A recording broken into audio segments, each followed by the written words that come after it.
डिप्रेसनमा हुनुहुन्छ। कति चाहिँ ऋण लागेर चौपट चाहिँ केही सोच्नै सक्नुहुन्न, ऋणैको भारी मात्रै छ, के गरौँ र कसो गरौँ भन्ने पनि भएको छ।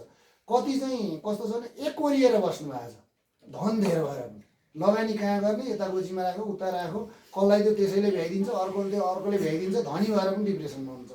कति गरिब भएर डिप्रेसनमा हुन्छ। कतिको फेरि कति समस्या छ भने ठेक्कापट्टा गर्नुहुन्छ, त्यो पेमेन्ट भएको छैन समयमा। यहाँ 2 वर्ष अगाडिदेखि ठेक्कापट्टा राज्यले पनि निर्माण व्यवसायहरूको पेमेन्ट नगरेको अवस्था छ।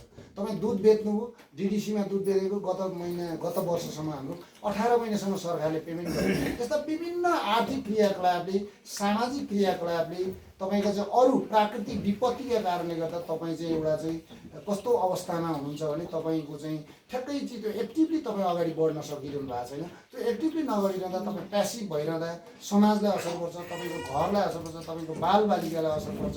यी सबै कुरामा मनोसामाजिक परामर्श पनि नगरपालिकाको चाहिँ यो कार्यक्रमबाट तपाईँलाई दिने गरेको छ। त्यही कुरा पनि हामीले सिकेका छौँ। यिनै कुराहरूमा तपाईँले प्रमाणपत्र प्राप्त गर्नुभयो भने उहाँले अघि नै भनेको कुराबाट नै यति धेरै बुझ्नु भएको छ, त्यही कारणले मैले डिटेलमा त्यो अस्ति पनि भनेको कारणले गर्दा अगाडि बढिएन। त्यो बाहेक अब हामीले योसँग सम्बन्धित वार्डमा चाहिँ धेरै कार्यक्रमहरू गरेका छौँ।